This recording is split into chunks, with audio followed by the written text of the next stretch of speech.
My name is Eleanor Harper, and I live in a 2-story blue house in the suburbs of Denver, Colorado, where the air carries the crisp scent of pine and snow most mornings. For 30 years, this house was my sanctuary, where my husband, Raymond, and I raised our only daughter, Abigail. It was where I thought family would always be my anchor, a place filled with laughter, arguments, and quiet moments that stitched us together. But life, as I've learned, has a way of carving cracks you don't see until everything shatters. This story begins on a frigid March morning in 2025, when I woke up with a pain that tore through my abdomen, and it ends with a truth I never imagined I'd face. A truth that reshaped not just my family, but the way I saw love, loyalty, and legacy. It was a Friday, the kind of day where the sky hung low with gray clouds, and a light snow dusted the maple trees lining our street. I woke early, as I always did, padding to the kitchen in my worn slippers to brew coffee. The house was quiet, save for the hum of the refrigerator and the faint ticking of the clock Raymond had hung above the sink. His favorite mug, a chipped ceramic thing with "World's Okayest Dad" scrawled on it, sat untouched in the cupboard. 3 years after his death from lung cancer. I still couldn't bring myself to use it, as if touching it would erase the last traces of his morning rituals. That morning, something felt off. A dull ache had settled in my lower right abdomen the night before, but I'd brushed it off as indigestion, or maybe the stress of living alone in a house too big for one. I'd been feeling lonely lately, the kind that creeps in when you realize the people you love most are no longer there or no longer care. By the time I reached for the milk in the fridge, the pain exploded, sharp and unrelenting, like a knife twisting inside me. I collapsed to the floor, clutching my stomach, sweat beading on my forehead despite the chill. My first instinct was to call Abigail. At 32, she lived just a 20-minute drive away in a trendy Denver apartment with her husband, Ethan. Abigail had always been my thoughtful girl, or so I thought. As a child, she'd rush to my side if I so much as coughed, her little voice trembling. "Mommy, do you need a doctor?" She'd draw me pictures of flowers and slip them under my pillow when I was sick, her tiny hands careful not to wake me. But when I dialed her number that morning, the phone rang 4 times before going to voicemail. My hands shook as I left a message. "Abigail, it's Mom.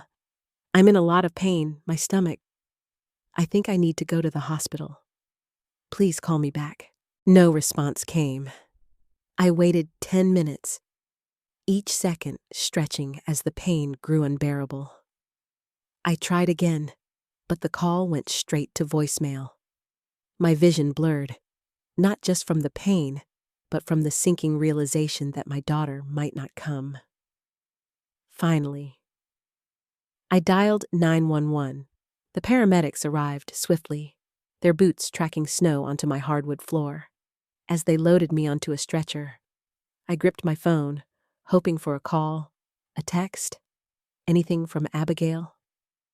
The screen stayed dark. My neighbor, Clara, a kind-hearted widow in her 70s, stood on her porch, watching with worried eyes as the ambulance doors closed. "I'll check on the house." "Ellie," she called out, her voice trembling. I nodded weakly, alone except for the strangers saving my life. St. Joseph Hospital was a blur of white walls, beeping machines, and hurried voices. The ER was packed, but they moved me through quickly. After a CT scan and blood work, the doctor, a young woman with kind eyes named Dr. Patel, confirmed acute appendicitis.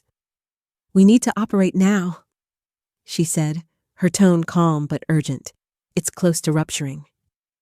I nodded, signing consent forms in a haze. My mind not on the surgery, but on Abigail's silence. Why hadn't she called?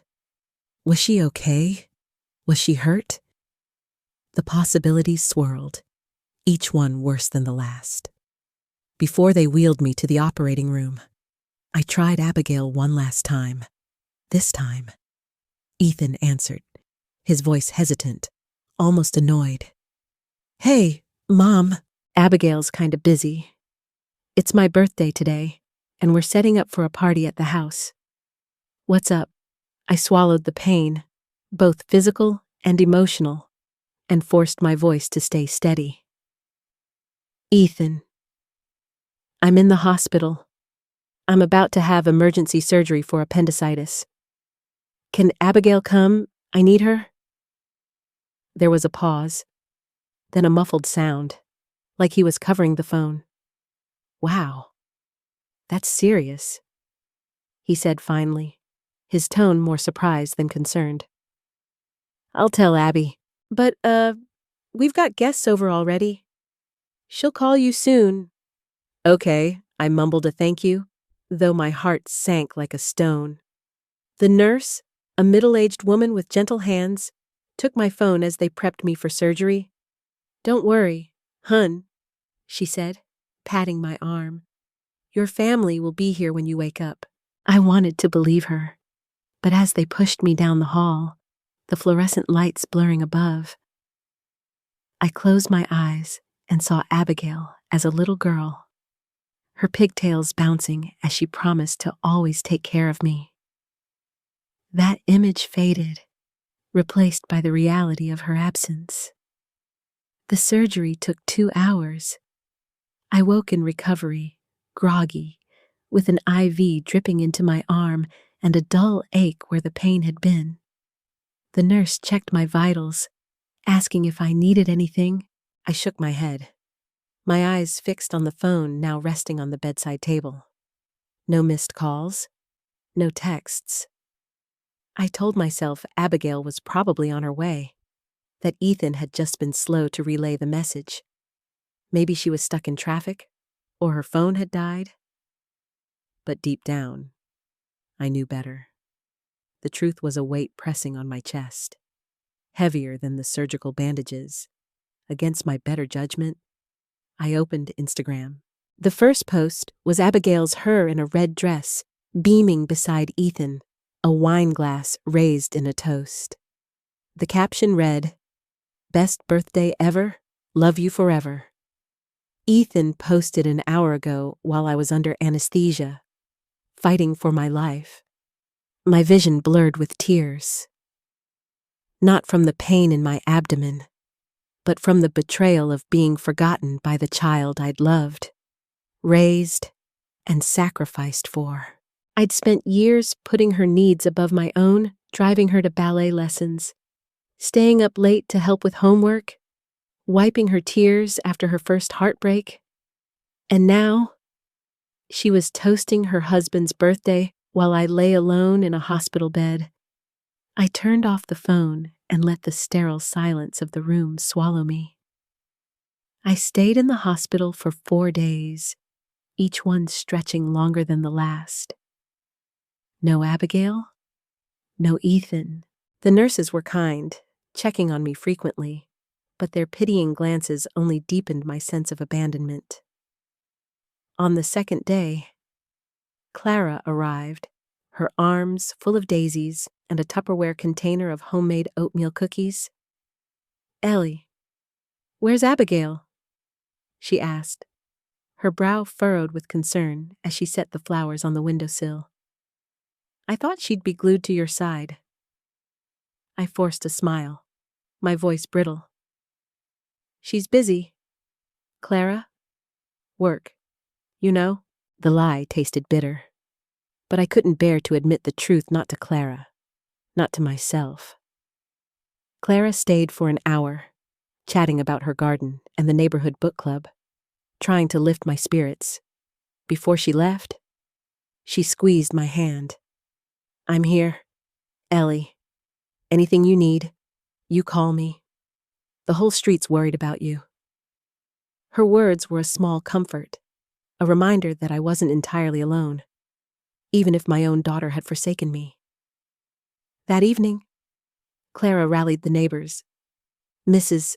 Thompson, who lived 2 doors down, dropped off a casserole, and young Jamie, the teenager across the street, came by to offer to shovel my driveway if the snow piled up. Their kindness was a balm, but it couldn't fill the void Abigail had left. On the 3rd day, I left another voicemail for Abigail. Abigail, I'm out of surgery, recovering. Can you come see me? I need you. My voice cracked on the last word, but I refused to cry. Still, no response. I lay in bed, staring at the ceiling, replaying every moment of Abigail's childhood, searching for the point where she'd changed. Was it when she met Ethan, whose charming smile hid a selfish streak? Was it after Raymond's death, when grief drove a wedge between us? Or had the seeds of her indifference been there all along, unnoticed? When I was discharged, I took an Uber home alone. Clara was waiting on my porch, a thermos of hot tea in her hands. You shouldn't be alone right now, she said, following me inside. She helped me settle on the couch, fluffing pillows and insisting I eat some of her chicken noodle soup. I called Abigail yesterday, she admitted, her voice soft. Thought maybe she didn't know you were in the hospital. She said she'd handle it. But Clara trailed off, her eyes full of sympathy. I nodded, unable to speak. Clara stayed until dusk, her presence a quiet anchor in the storm of my emotions. The house felt emptier than ever, the silence heavier. I sat at the kitchen table, staring at Raymond's empty chair, and wondered what had changed my daughter. Abigail used to write me thank you notes every Mother's Day, used to cry if I caught a cold. She'd once spent an entire weekend painting a birdhouse for Raymond's birthday, her fingers smudged with blue paint as she beamed with pride. Now, she couldn't spare a moment to check on me after a life-threatening surgery. The contrast was a knife to the heart. A week later, driven by a need for answers, I started going through Raymond's things in his study. I wasn't sure what I was looking for: comfort, maybe, or a piece of him to hold on to. The room still smelled faintly of his aftershave, a scent that brought back memories of late-night talks and shared dreams. In a desk drawer, I found his old leather journal, filled with his meticulous handwriting. One entry stopped me cold. Abigail called today, asked for money to pay off credit card debt, sent $5,000, didn't tell Ellie, don't want her worrying. Abby promised to repay, but I know she's struggling, just want her to be okay. Dated 6 months before his death. I kept reading, my hands trembling as the pages revealed a hidden truth. Over the last 2 years of his life, Raymond had sent Abigail over $30,000 in increments, $1,000 for utilities, $8,000 for emergency home repairs, $5,000 for Ethan's medical bills. Some entries were labeled vaguely, like Abigail's urgent need, with no further explanation. He never told me. We'd always shared everything. Or so I thought: every bill, every decision, every worry. The betrayal wasn't just Abigail's, it was Raymond's, too, for keeping this secret to shield me from our daughter's deceit. Tucked inside the journal was an unsent letter, written on yellow legal paper in Raymond's careful script. It read, Abigail, this is the 3rd time you've asked for money without being honest with your mother. I've stayed quiet because I believe in you, but if you lie again, I'll have to stop. I love you, but I can't let you hurt your mom.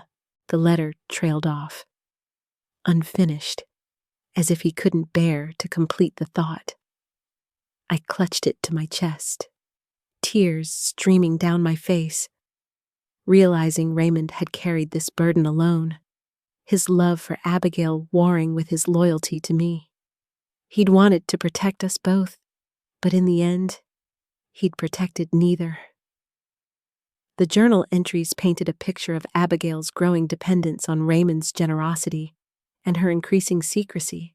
One note mentioned a call where she'd cried, saying Ethan had lost his job and they couldn't pay rent. Another described her promising to tell me soon about a loan, but she never did. Raymond's handwriting grew shakier in the later entries, his worry palpable. I closed the journal, my heart heavy with the weight of his silent struggle. Abigail showed up unannounced on a Wednesday. 10 days after my discharge, she knocked softly, standing on the porch with her hands clasped, her eyes red-rimmed as if she'd been crying. "Mom, I'm so sorry I didn't make it to the hospital," she said, her voice small, almost childlike. "We were swamped with Ethan's birthday. I didn't realize it was that serious. I feel awful." For a moment, I saw the little girl who used to cling to me, and my heart softened. But the memory of her Instagram post, her silence during my surgery, hardened it again. I let her in, not out of forgiveness, but because I needed to see her eyes, to understand why she'd abandoned me. We sat in the living room, her on the sofa, me in Raymond's armchair, its worn leather a reminder of his absence. "Did you know Dad tried to call you the night before he died?" I asked, watching her closely. She blinked, shaking her head. "I don't remember.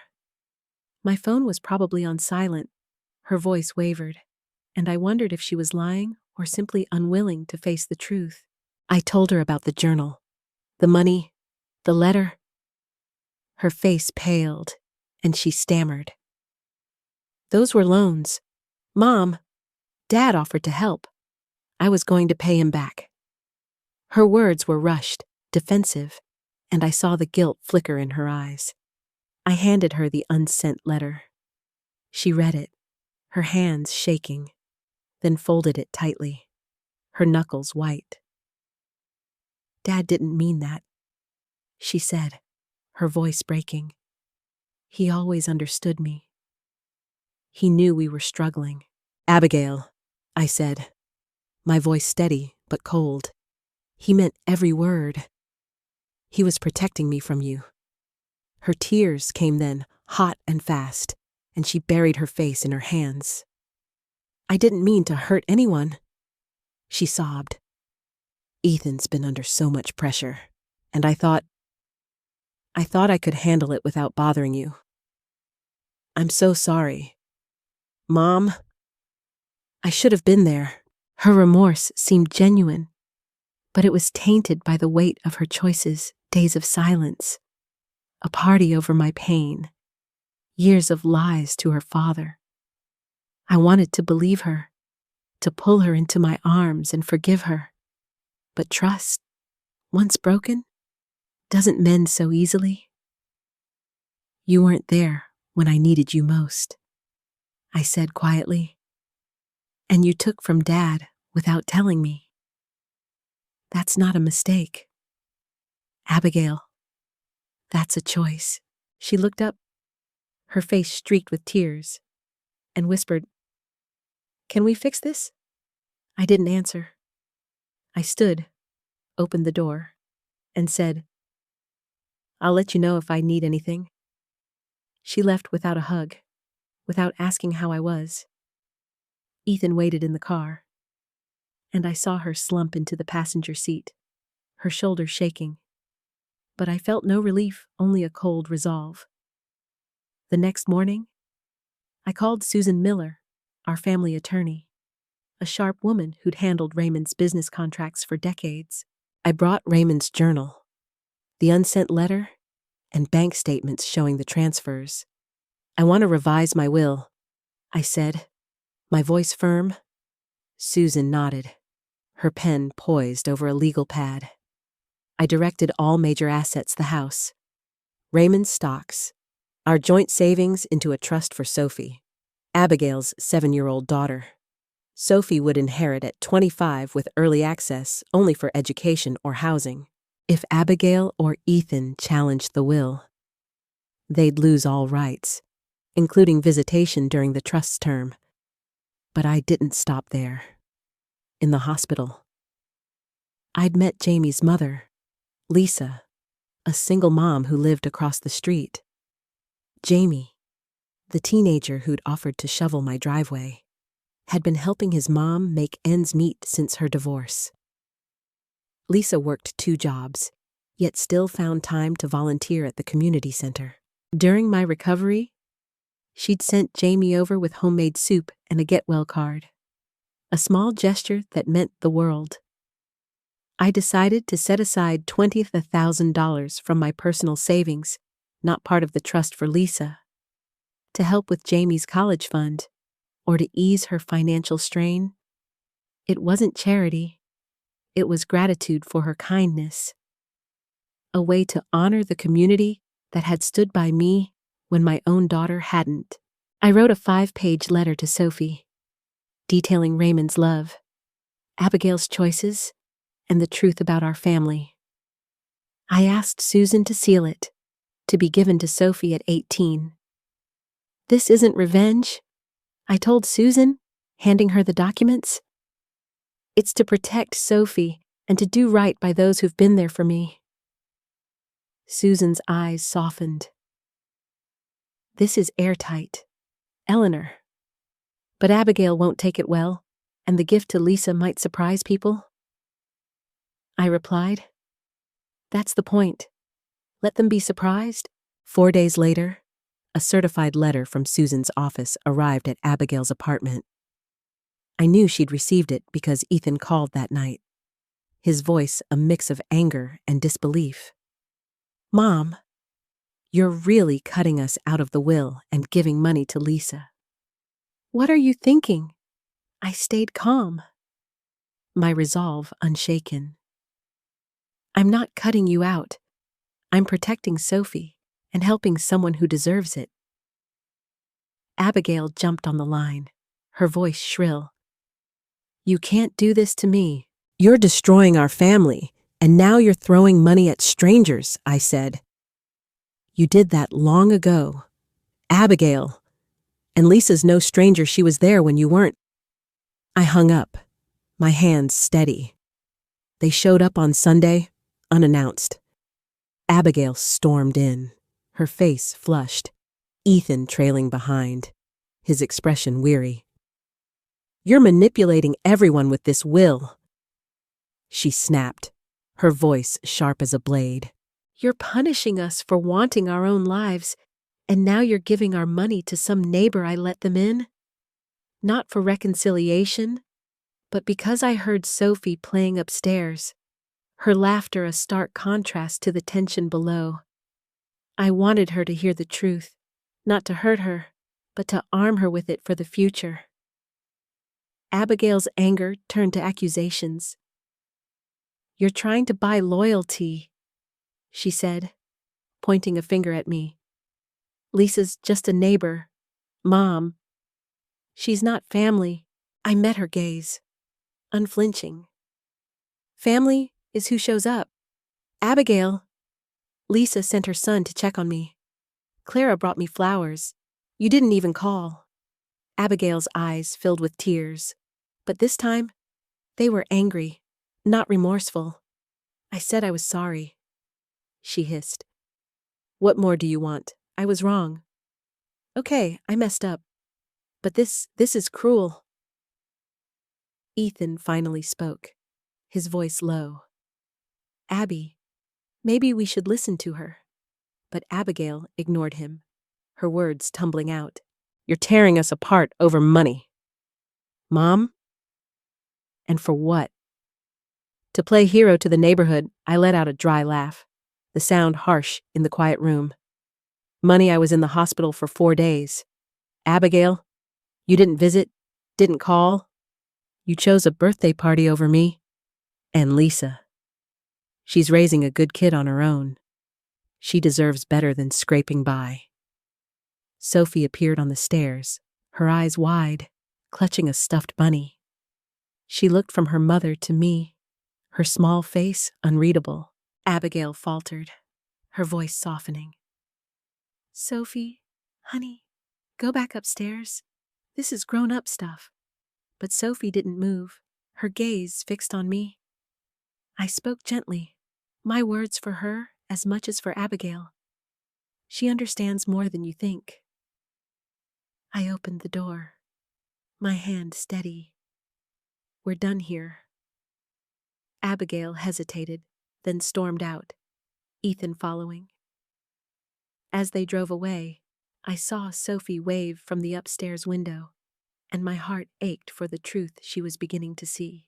3 weeks later, an envelope appeared in my mailbox, containing a small USB drive with my name in Sophie's careful 7-year-old handwriting. My heart sank, knowing this wasn't a child's gift, but something heavier. I plugged it into my laptop, and folders opened audio recordings, screenshots of texts, videos shot from behind Sophie's bedroom door. In one audio, Abigail hissed, "If Mom doesn't change the will, we'll say she's confused. It's not hard. And that money to Lisa ridiculous." In a video, Ethan muttered, "Let Mom do her thing. Sophie will help us later." A short text file from Sophie read, "Grandma, I didn't know who to tell. I hear them when they think I'm asleep. I believe you." I sat frozen, listening to my daughter plot against me, my son-in-law dismiss me, and my granddaughter, only 7, protect me. The betrayal was a physical ache, but Sophie's courage was a spark of hope. I backed up the drive, sent one copy to Susan, and locked another in my safe. I wrote a new letter to Sophie, promising to always protect her, to be the family she could rely on. That night, I sat in Raymond's chair, holding the USB, feeling it was both a wound and a gift. Clara came by the next day, sensing my turmoil. "You look like you've seen a ghost." "Ellie," she said, setting a plate of brownies on the table. I told her about the USB, about Sophie's bravery, and she shook her head, her eyes misty. "That girl's got your heart," she said. "And don't you worry me. Lisa, the whole street, we've got your back." Her words were a lifeline, a reminder that family wasn't just blood. 6 months later, Abigail tried again. She sent a letter, handwritten, the first since her childhood notes. "Mom," it read, "I can't stop thinking about how I failed you. I was selfish, caught up in my own world. Ethan's birthday was no excuse. I see now how much I hurt you, and Dad, too. I want to make this right. Please let me try." The words were raw, unguarded, and for a moment, I felt the pull of the mother I used to be, the one who'd forgive anything. But I'd learned too much, seen too clearly. Her remorse, while real, couldn't erase the days I lay alone in the hospital, the years she'd lied to Raymond. I invited her over, not to reconcile, but to set boundaries. She sat across from me, her hands twisting in her lap. "I'm so sorry. Mom," she said, tears spilling. "I was wrong. I want to be better for you. For Sophie." I nodded, my voice steady. "I hear you, Abigail. But trust is earned, not given. You can start by being honest with Sophie, by showing up for her." She nodded, wiping her eyes, but I saw the weight of her choices settle on her shoulders. Forgiveness would come. Perhaps, but not yet. The mediation took place in a neutral Denver law office, a beige room with bottled water on a glass table. Abigail and Ethan arrived. Abigail dressed for a courtroom. Ethan looking drained, his eyes shadowed. Susan laid out the evidence: Raymond's journal, the unsent letter, bank records, Sophie's USB, and a notarized statement from Lisa, confirming her unaware acceptance of the $20,000 gift. Abigail tried to dismiss the recordings, saying Sophie was just a child who didn't understand. But when Susan played a clip of Abigail plotting to declare me unfit, she froze, her face ashen. Ethan stayed silent, head bowed, his hands clasped tightly. The mediator, a calm woman in her 50s, ruled the trust unassailable and the gift to Lisa legally binding. "The documentation is overwhelming," she said, her voice neutral. "There's no basis for a challenge." Abigail stormed out mid-session, her heels echoing in the hall. Ethan lingered, his voice barely audible. "I didn't know it got this bad," he said, looking at me for the first time. "You didn't want to know," I replied. He nodded, then left without another word.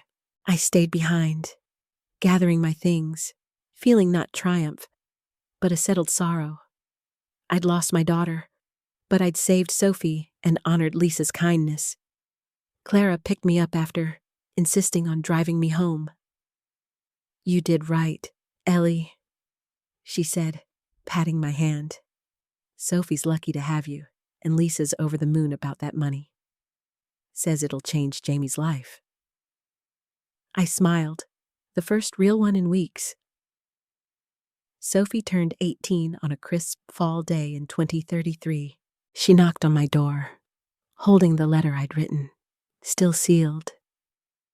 "I want to read it with you," she said, her voice steady. We sat in Raymond's chair, and she read, tears falling as she traced my words about her grandfather, her mother, and the truth of our family. "Is it all still true?" she asked, her eyes searching mine. I nodded. Every word. She hugged me, whispering, "Thank you for telling me the truth." She showed me a video of her at a name change hearing, declaring her middle name Eleanor, after me, at her graduation, when they called Sophie Eleanor Carter. She smiled at me from the stage, her eyes bright with pride. Abigail was there, in the back row, clapping quietly, her face a mix of regret and resignation. She didn't approach, and Sophie didn't seek her out. Sophie chose to live with me the next semester, filling the house with her music, her laughter, and her toothbrush in my bathroom a quiet victory over the pain of the past. Lisa came by that evening, her face glowing. "Jamie got in to see you bolder," she said, her voice thick with emotion. "That money you gave us, it's paying his tuition. I don't know how to thank you, Eleanor." I hugged her, feeling Raymond's presence in the moment. "You were there when I needed you," I said. "That's thanks enough." That night, I tucked Sophie in, leaving her door cracked open as I used to. She smiled, her voice soft. "You gave me a life I didn't know I needed." I kissed her forehead. "You chose it, sweetheart. I just cleared the path." As I walked past Raymond's photo on the wall, I touched the frame and whispered, "She's going to be okay. Love, we're going to be okay." And for the first time in years, I believed it. Spring in Denver always felt like a promise kept, with the maple trees on Eleanor Street bursting into green and the air softening with the scent of blooming lilacs. By 2035, Eleanor was 68. Her hair now fully silver, but her eyes still sharp, carrying the weight and warmth of a life well lived. The blue house, once too big for one, hummed with life again. Sophie, now 20, had made it her home between semesters at CU Boulder, where she studied environmental science, her passion for the earth as fierce as her grandmother's love for family. On a quiet April morning, Eleanor sat on the porch, a mug of tea warming her hands, watching Sophie plant tulip bulbs in the front yard. Sophie's laughter rang out as Jamie, now a sophomore at CU, teased her about her uneven rows. Lisa, his mother, stood nearby, a gardening trowel in hand, her face glowing with the ease of a woman no longer stretched thin. The $20,000 Eleanor had given her had been a lifeline, paying Jamie's tuition and giving Lisa room to breathe. She'd quit her second job and started a small catering business, her pies a hit at the community center. "Grandma, you're slacking," Sophie called, waving a muddy glove. "You promised to help with these bulbs." Eleanor chuckled, setting her tea down. "I'm supervising, young lady. Someone's got to keep you in line." Lisa grinned, tossing Eleanor a pair of gloves. "Get over here. Ellie, you're not too old to get your hands dirty?" As Eleanor knelt beside Sophie, the simple act of digging into the earth felt like a renewal. The neighborhood had become her family in ways she hadn't expected. Clara, now frailer but still sharp, stopped by daily with gossip or brownies. Mrs. Thompson organized potlucks that filled Eleanor's dining room with laughter. And Lisa, Jamie, and Sophie were constants, their presence a reminder that love could grow where blood ties faltered. Abigail remained on the periphery. She sent letters occasionally, updates about her job or Sophie's milestones, but the distance between them lingered. At Sophie's insistence, Eleanor met her for coffee once, a tentative step. Abigail's eyes were softer, her words careful. But trust was a slow rebuild. "I'm trying." "Mom?" she'd said, her voice low. Eleanor nodded, offering a small smile.